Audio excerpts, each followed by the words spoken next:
Hello student, welcome to my YouTube channel secure future coaching class. दोस्तों, आज से हम क्लास 10th के मैथ की बुक का एक चैप्टर है पृष्ठीय क्षेत्रफल और आयतन, उससे रिलेटेड कुछ सवाल कराने जा रहे हैं। तो आइए देखते हैं। पहला हमारा सवाल कह रहा है, खिलौना त्रिज्या 3.5 सेंटीमीटर वाले एक शंकु के आकार का है जो उसी त्रिज्या वाले एक अर्धगोले पर अध्यारोपित है। इस खिलौने की संपूर्ण ऊंचाई 15.5 सेंटीमीटर है। इस खिलौने का संपूर्ण पृष्ठीय क्षेत्रफल ज्ञात करना है। इसमें हम कॉम्बिनेशन ऑफ सॉलिड यानी जो हमारे ठोस होते हैं उनका योग यानी मिश्रण जो होगा उसके बारे में हम सवाल देखेंगे। तो देखो, सबसे पहला कह रहा है एक खिलौना त्रिज्या 3.5 सेंटीमीटर वाले एक शंकु के आकार का है। यानी कह रहा तो एक खिलौना है वो किस आकार का है? शंकु के आकार का है। तो ये हमारा खिलौना है वो हमारा शंकु के आकार का है, शंकु के आकार का है।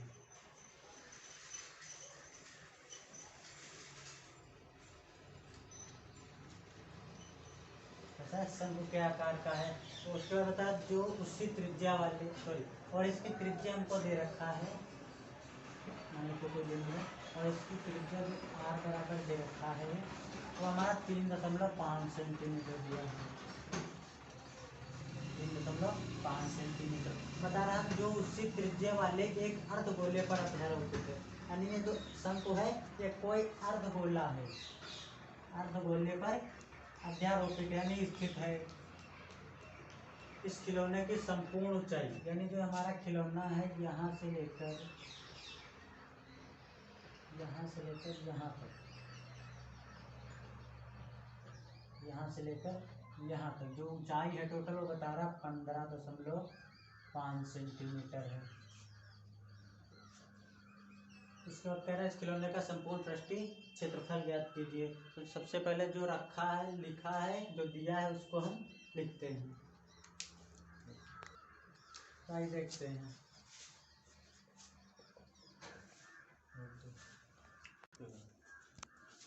सॉल्यूशन सबसे पहले जो हमारा दिया है वो लिखेंगे, जो भी दिया है हमारा।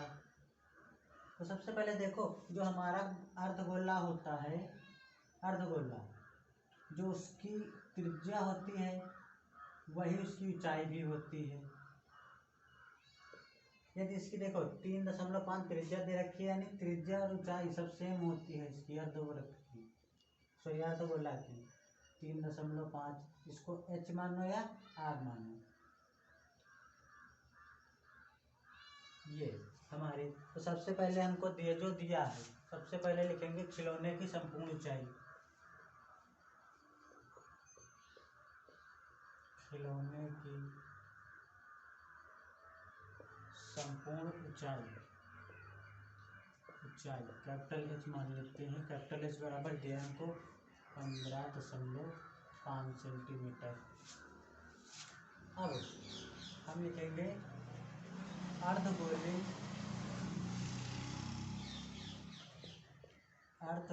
की त्रिज्या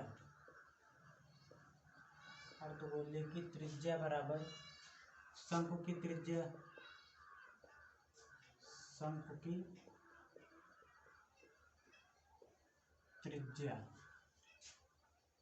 बराबर अर्धगोले की ऊंचाई भी सब बराबर होगी।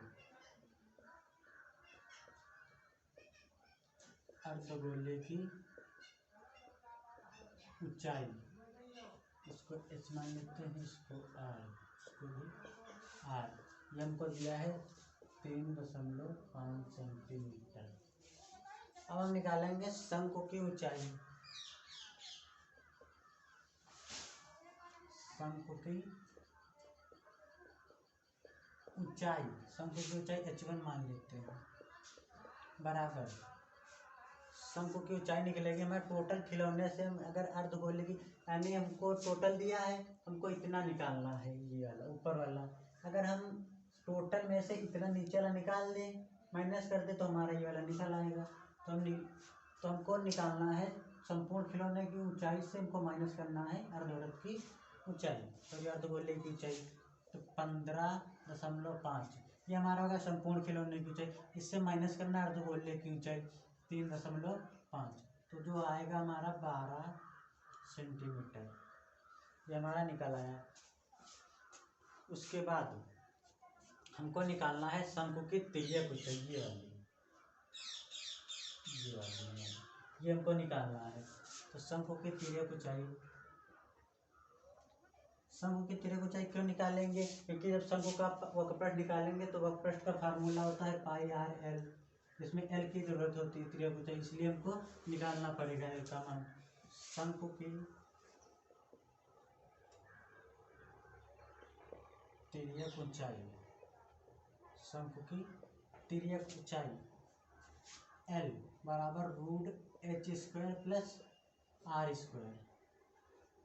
एल बराबर हमारा है एच का मान हमारा है, h1 डाल देते हैं, h1 का मान हमारा 12 का होल स्क्वायर प्लस ये r हमारा 3.5 का होल स्क्वायर। तो एल बराबर ये हो जाएगा 144 और प्लस इसका होता है,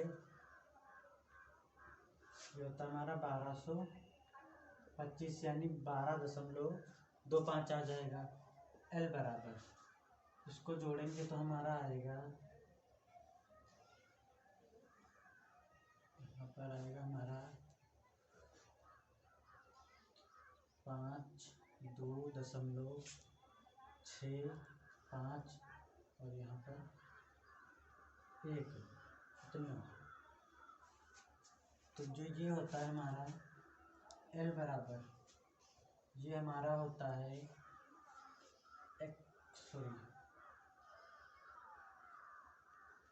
12.5 का होल स्क्वायर, यानी ये जो होता है ये हमारा 12.5 का वर्ग होता है, ये स्क्वायर से रूट कैंसिल। एल बराबर हमारा क्या निकला, 12.5 सेंटीमीटर। अब हमको निकालना है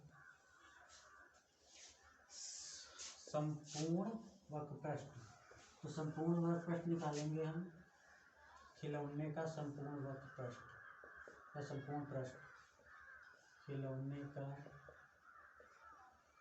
संपूर्ण पृष्ठ बराबर आएगा शंकु का वक्रपृष्ठ, शंकु का वक्रपृष्ठ और प्लस अर्धगोले का वक्रपृष्ठ, अर्धगोले का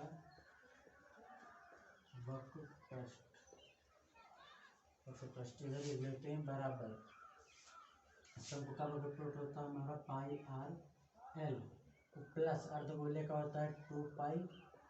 अब इसमें से देखो पाई कॉमन आर कॉमन है, तो पाई कॉमन कर लिया, आर कॉमन कर लिया, तो बच्चा हमारा ब्रैकेट में l + 2r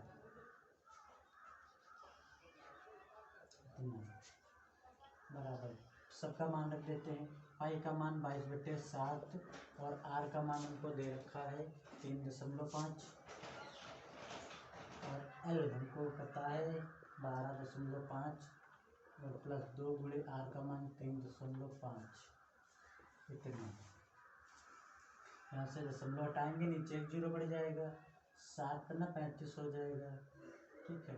और 22 पंजे हमारा 110 हो जाएगा, बटे 10 हो जाएगा और इधर 12.5 प्लस ये हो जाएगा हमारा 7 इतना बराबर 110/10। अब इनको जोड़ेंगे, हमारा हो जाएगा 19.5। यहाँ से दशमलव हटाएंगे, यहाँ जीरो बढ़ जाएगा। अब हम क्या करते हैं, इनको गुणा करा देते हैं इधर, तो आ जाएगा 0 और 5 और यहाँ पर 4 आ जाएगा और यहाँ पर इतना आ जाएगा 21 बटे हमारा आ जाएगा 2 जीरो आ जाएंगे, 10×100 बराबर 1 जीरो से ये जीरो कैंसिल हो गया। उसके बाद नीचे एक जीरो है, यहाँ से बाईं ओर बढ़ जाएंगे तो 214.5 वर्ग सेंटीमीटर, ये हमारा आंसर हो गया। तो ये देखता है हमारा दूसरा सवाल। दूसरा सवाल कह रहा है कि दवा का एक कैप्सूल एक बेलन के आकार का है जिसके दोनों सिरों पर एक एक अर्धगोला लगा हुआ है। पूरे कैप्सूल की लंबाई 14 मिलीमीटर है और उसका व्यास 5 मिलीमीटर है। पृष्ठीय क्षेत्रफल ज्ञात कीजिए। यानी कोई कैप्सूल बता रहा है, दवा का कैप्सूल एक बेलन के आकार का है। तो कैप्सूल हमारा बेलन के आकार का ही होता है। इससे हमारा ये हमारा कोई कैप्सूल हो गया, बेलन के आकार का है, तो ये हमारा कैप्सूल हो गया।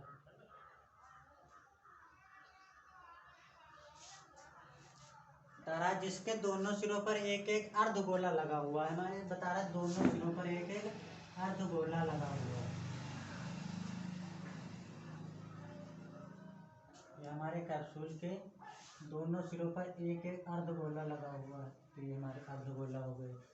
बता रहा पूरे कैप्सूल की लंबाई जो हमारा यहाँ से यहाँ तक होगा, बता रहा पूरे कैप्सूल की लंबाई 14 मिलीमीटर है।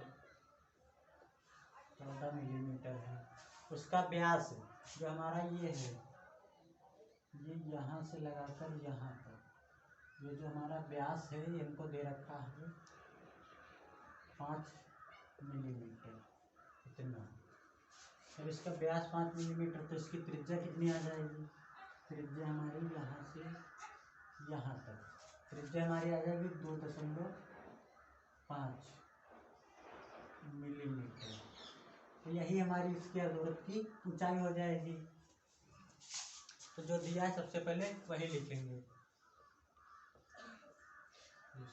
तो सबसे पहले देखो हमारा जो दिया है कैप्सूल की कुल लंबाई, कैप्सूल की कुल लंबाई बराबर हमको दिया है 14 मिलीमीटर, इतना 14 मिलीमीटर हो गया। अब हमको व्यास दिया है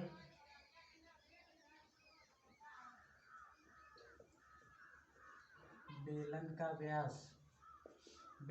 व्यास हो या हमारे अर्धगोलों का व्यास, बराबर है दोनों। बेलन का व्यास बराबर अर्धगोलों का व्यास, अर्धगोलों का व्यास बराबर हमको दे रखा है 5 मिलीमीटर, 5 मिलीमीटर दे रखा है। अब हम बेलन की त्रिज्या या अर्धगोले की त्रिज्या, बेलन की त्रिज्या बराबर अर्धगोले की त्रिज्या बराबर हमारा ये जो अर्धगोलों की ऊंचाई भी ये समान आएगी। जैसे लिख देते बेलन की त्रिज्या बराबर अर्धगोलों की त्रिज्या बराबर लिख देते 2.5 मिलीमीटर। ठीक है। अब हम बेलन की लंबाई, बेलन वाला भाग है उसकी लंबाई, यानी बेलन की लंबाई हम कैसे निकालेंगे? टोटल हमारा 14 है और 14 में से इन दोनों की हम लंबाई घटा दी तो हमारा निकल आएगा बेलन की लंबाई। तो टोटल हमारा 14 है और ये इन दोनों को निकालना है, यानी 2 अर्धगोले हैं, -2 गुणे इन दोनों की ऊंचाई, यानी जो त्रिज्या होती है वही ऊंचाई होती है, तो इसकी त्रिज्या दे रखी 2.5, तो हमारा 14 - 5 आ जाएगा, तो हमारा बचेगा 9 मिलीमीटर। ये हमारी बेलन की लंबाई हो गई। अब हमसे कह रहा है पृष्ठीय क्षेत्रफल ज्ञात करना है, यानी कैप्सूल का पृष्ठीय क्षेत्रफल लिखेंगे। कैप्सूल का पृष्ठीय क्षेत्रफल बराबर हमारा होगा बेलन का वक्रपृष्ठ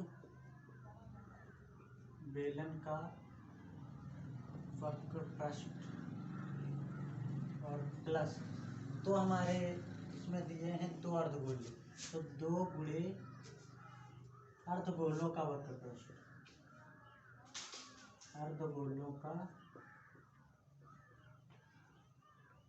वक्रपृष्ठ इतना हो जाएगा। तो बेलन का वक्रपृष्ठ का फार्मूला हमारा होता है 2πr/h और प्लस 2 गुणे अर्धगोलक वक्रपृष्ठ होता है 2πr²। 2πr² इतना। अब इसमें से 2πr कॉमन है सभी में से, 2πr हमारा कॉमन हो गया।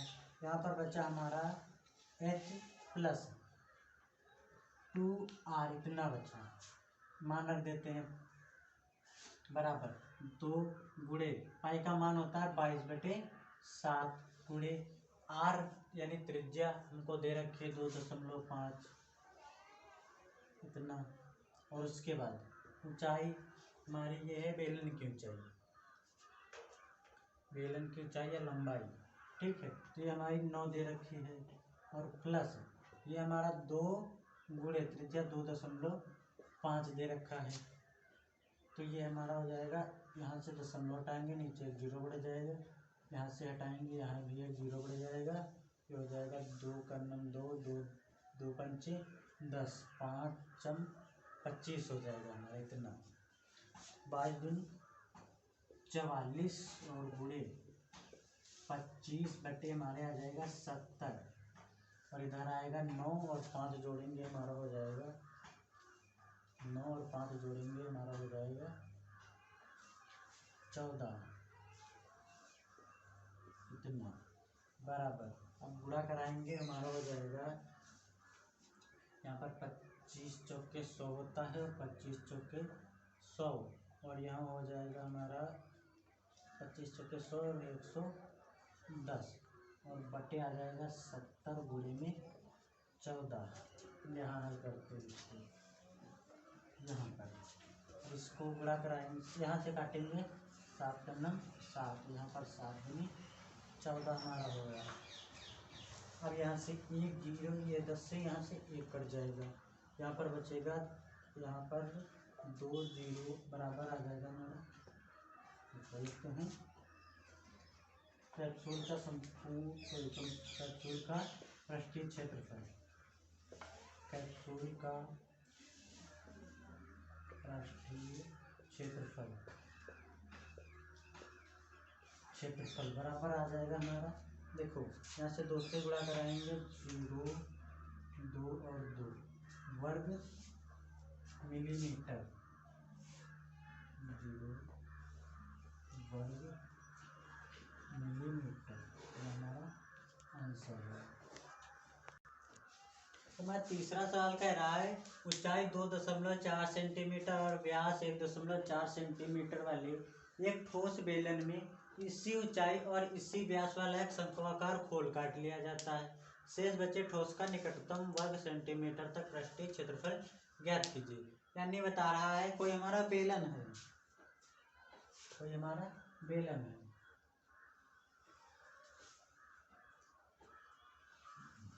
ये हमारा कोई बेलन है,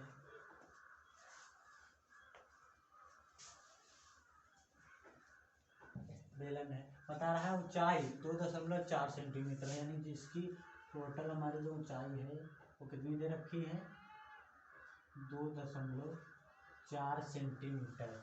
और इसके बाद बता रहा है और व्यास जो इसका टोटल हमारा यहाँ से यहाँ तक जो व्यास है,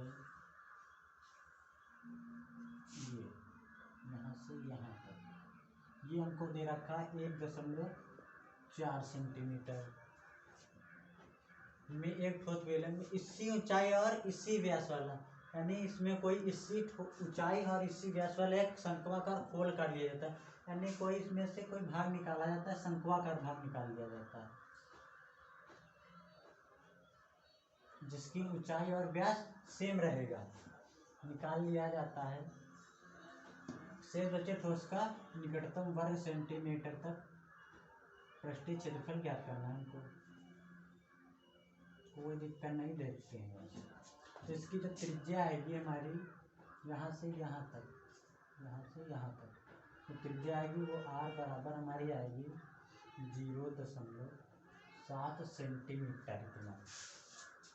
तो देखते हैं पहले जो दिया होता है वो लिखा जाता है एग्जाम में भी। सबसे पहले जो हमारा दिया होता है उसको लिखा जाता है साइड में, एक जगह पर लिख लिया जाता है, जिससे हमको देखने में आसानी होती है। नहीं तो हमको इसमें ढूंढना पड़ेगा सवाल में कि कहाँ क्या दिया है। तो सबसे पहले देखो हमारा दिया है बेलन व शंकु की ऊंचाई। बेलन व शंकु की ऊंचाई, बेलन व शंकु की ऊंचाई, बेलन व शंकु की ऊंचाई हमको दे रखा है h बराबर मान लेते हैं 2.4 सेंटीमीटर दे रखा है। उसके बाद अब बेलन व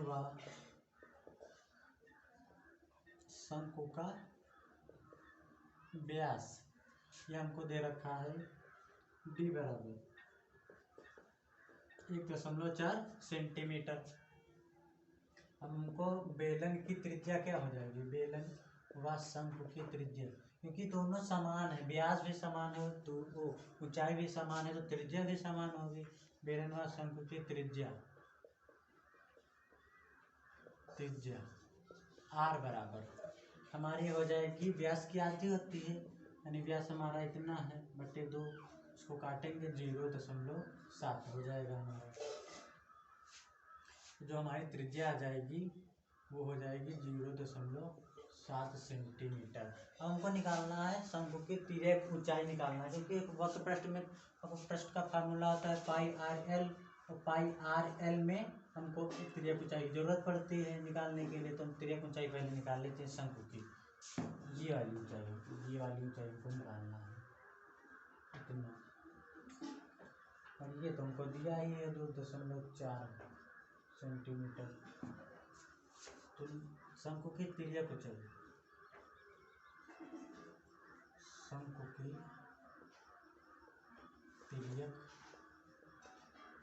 ऊंचाई L बराबर करेंगे h² प्लस r का स्क्वायर। L बराबर हमारा h दिया है 2.4 का होल स्क्वायर और प्लस हमारा r हमको दे रखा है 0.7 का होल स्क्वायर।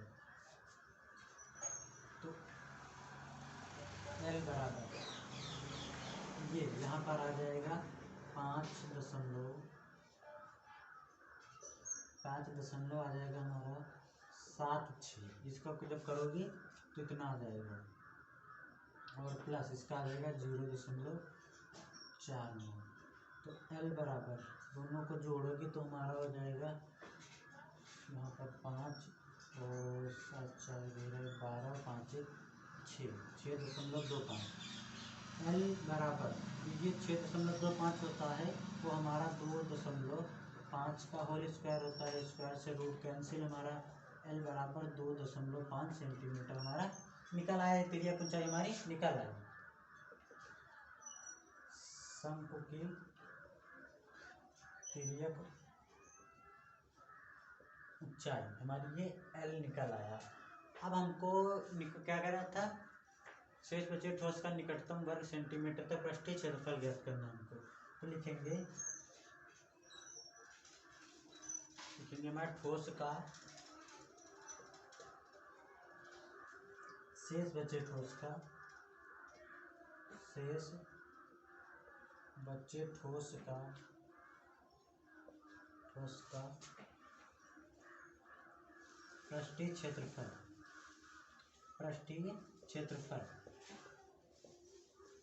पृष्ठीय क्षेत्रफल हमारा क्या हो जाएगा, हमारा बेलन का वक्र पृष्ठ 2 पाई RH प्लस शंकु का वक्र पृष्ठ पाई RL प्लस हमारा ये भी तो एक ये जो वृत्त बन रहा है ये वाला, तो वृत्तखंड का क्षेत्रफल होता है पाई R², या आधार का क्षेत्रफल। ठीक है, शंकु का आधार जो है ये हमारा शंकु का आधार है ये वाला, तो ये हमारा एक वृत्त के तरह है, तो इसका क्षेत्रफल होता है पाई R²। देखो इसमें से हम पाई R कॉमन कर लेते हैं, सभी में से पाई आर हमारा कॉमन हो गया। यहाँ पर बचा हमारा 2h बचा और प्लस का l बचा, प्लस का यहाँ पर r बचा। मान रख देते हैं। पाई का मान 22/7 होता है गुणे r का मान हमको दे रखा है 0.7। पाई का मान 22/7 होता है गुणे r का मान 0.7 सेंटीमीटर दे रखा है। उसके बाद 2 गुणे h हमारा था ये 2.4 सेंटीमीटर और प्लस l हमारा निकल के आया था 2.5 सेंटीमीटर और उसके बाद प्लस r का मान हमको पता है 0.7 है। तो यहाँ से हटाएंगे, यहाँ एक जीरो बढ़ेगा, यहाँ हटाएंगे, यहाँ जीरो बढ़ेगा, यहाँ हटाएंगे, यहाँ जीरो बढ़ेगा, यहाँ हटाएंगे, यहाँ एक जीरो बढ़ेगा और हमारे 7 से ये 7 कैंसिल हो जाएंगे। हमारा आ जाएगा इधर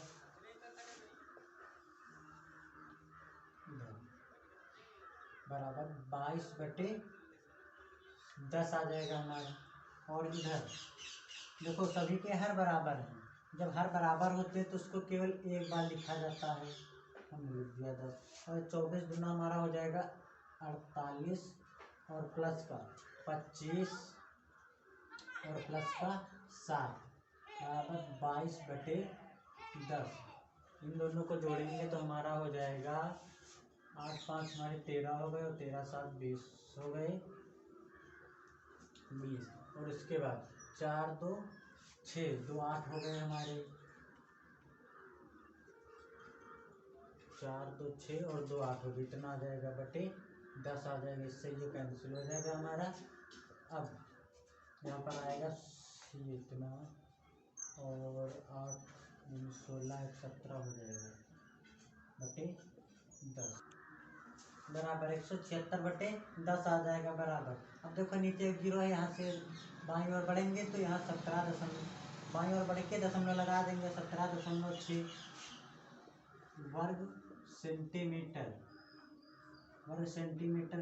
ये आंसर एक हो गया और एक। अब देखो हमसे कह रहे हैं निकटतम वर्ग सेंटीमीटर तक ज्ञात करना, यानी हमको दशमलव में नहीं रखना है, तो हमको रखना है निकटतम। तो अच्छा रहेगा कि इधर मान लिया अगर इससे आगे बढ़ेंगे तो हमको 0.4 तक बढ़ना पड़ेगा। अगर पीछे आएंगे तो हमको 0.6 माइनस करना पड़ेगा।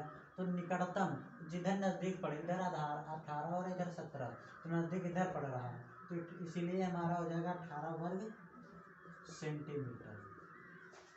ये हमारा हो जाएगा आंसर। देखो हमारा चौथा सवाल कह रहा है भुजा 7 सेंटीमीटर वाले घनाकार ब्लॉक के ऊपर एक अर्धगोला रखा हुआ है। अर्धगोले का अधिकतम व्यास क्या हो सकता है? इस प्रकार बने ठोस का पृष्ठीय क्षेत्रफल ज्ञात कीजिए। भुजा 7 सेंटीमीटर वाले घनाकार ब्लॉक है, यानी हमारा कोई एक घन है, हमारा कोई एक घन है।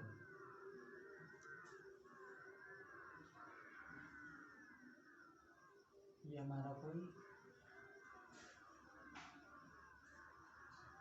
घन है, ठीक है। तो उसके बाद बता रहा है ब्लॉक के ऊपर एक अर्धगोला रखा हुआ है, यानी इस पर कोई हमारा एक अर्धगोला रखा हुआ है।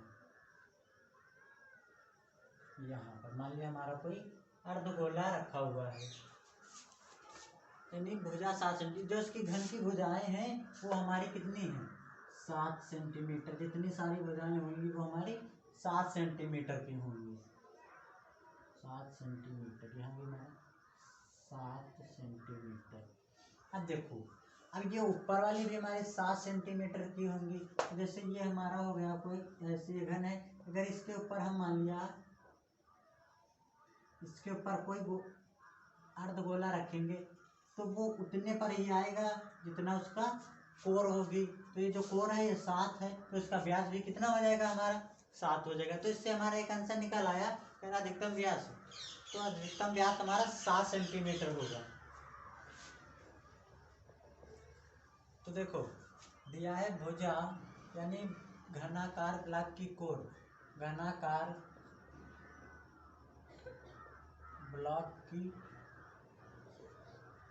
ब्लॉक की कोर हमको दे रखा है 7 सेंटीमीटर। जब ये कोर 7 सेंटीमीटर है, इसी पर हमारा अर्धगोला रखा हुआ है जैसा चित्र में दिख रहा है, तो ये हमारा इसका व्यास भी हो जाएगा 7 सेंटीमीटर। अर्धवृत्त का व्यास भी हमारा क्या हो जाएगा? का व्यास, ये भी हमारा d बराबर 7 सेंटीमीटर हो जाएगा। अब अर्धवृत्त की जो त्रिज्या आएगी, अर्धवृत्त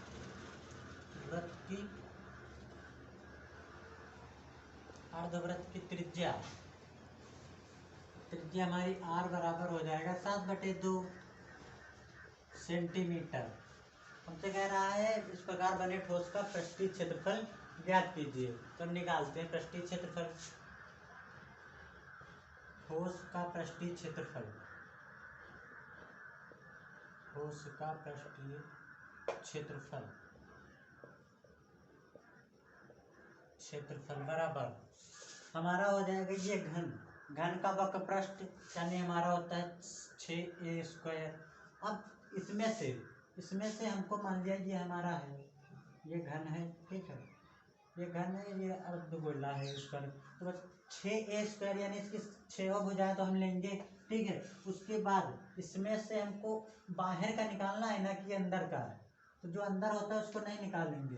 तो जैसे हमारा मान लिया यहाँ देखते हैं तो इतना है, तो ये अंदर वाला हम नहीं लेंगे, लेकिन इसमें अंदर वाला जुड़ रहा है, तो यहाँ पर हमारा बन रहा है एक वृत्त। तो हम अगर इस टोटल में से 6 फलक में से इतना निकाल दें तो हमारा इतना निकल आएगा, और जो साइड में बच रही हैं इनका भी निकल आएगा हमारा। अगर सभी ले लें और इसमें से ये निकाल दें, अर्धवृत्त वाला जितना अर्धगोला रखा हो उतना निकाल दें तो हमारा ये वाला निकल आएगा। इसमें माइनस कर देंगे πr², यानी जो इसका आधार है उसका क्षेत्रफल, और इसमें प्लस। अब इसमें अर्धगोले का वक्रपृष्ठ जोड़ दें हम। अर्धगोले का वक्रपृष्ठ होता है हमारा 2πr², इतना 6। और ए हमारा दिया है, यानी ये कोर, जो घनाकार ब्लॉक की कोर है 7 सेंटीमीटर होती है, यानी 7 × 7 माइनस इसका मान 22/7 गुणे r का मान 7/2 और गुणे 7/2 प्लस 2, पाई का मान 22/7 और r का मान 7/2 गुणे 7/2, ठीक है। अब देखो 7 से 7 कैंसिल हो गया, 2 का नाम 2 और 2 यहाँ पर घेरा जाएगा। यहाँ पर हमारा ये 2 से ये 2 कैंसिल, और यहाँ से काटेंगे 7 से 7 कैंसिल। हमारा बचेगा, ये हो जाएगा 6 × 7 × 49 माइनस हो जाएगा 11 × 77/2 प्लस यहाँ पर हो जाएगा हमारा 7 दूनी 14 और 7 दूनी 14, 15, 154/2 इतना। अब क्या करेंगे, सबके हर बराबर कर लेते हैं, इसके नीचे 2 कर लेते हैं, यहाँ 2 से गुणा करा देते हैं। हर बराबर हो जाए उसको केवल एक बार लिखा जाता है, इतना हो गया। अब हम गुणा करा देते हैं, यहाँ 6 दूनी 12 हो जाएगा और 12 9 हमारा होता है 108, और उसके बाद और 12 चौके 48 होता है, और 48 और 10 हमारा हो जाएगा 58, इतना -77 और प्लस का 154 इतना बराबर एक 588 में से हमको 77 निकालना है, और निकालेंगे तो हमारा बचेगा 1 और 511 बचेगा, उसमें जोड़ना हमको 154 जोड़ देना है, बराबर इनको बटे 2 हो जाएगा हमारा, और बराबर इनको जोड़ेंगे तो हमारा हो जाएगा 5 और 6 हो जाएगा हमारा, और यहाँ पर 6 हो जाएगा, इतना बटे 2। जब इसको भाग देंगे तो हमारा हो जाएगा बराबर 3, और यहाँ पर हो जाएगा 3.2.5 वर्ग सेंटीमीटर, ये हमारा आंसर हो जाएगा 332.5 वर्ग सेंटीमीटर। तो इसका जो हमारा कुल पृष्ठीय क्षेत्रफल होगा वो हमारा 332.5 होगा। आज के लिए बस 4 ही सवाल, और अगली वीडियो में आपको आगे के सवाल कराए जाएंगे। धन्यवाद।